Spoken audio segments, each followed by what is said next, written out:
Animals are one of the most popular objects to draw in illustration. You need to be able to draw it if you want to illustrate books, make surface pattern designs, or t-shirt designs.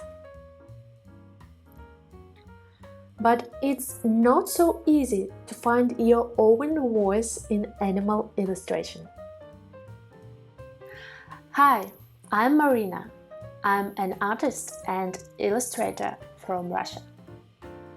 In this class, I will show 7 different exercises for you to understand better which way of illustrating animals you like mostly.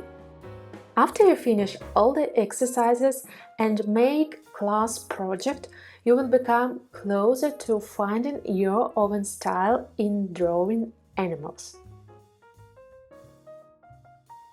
Along the way, you can make your own real project. For example, I made animal sticker pack, but you can make any project you like, such as postcards, t-shirt or button design. Join the class and let's make some practice to find your own special style.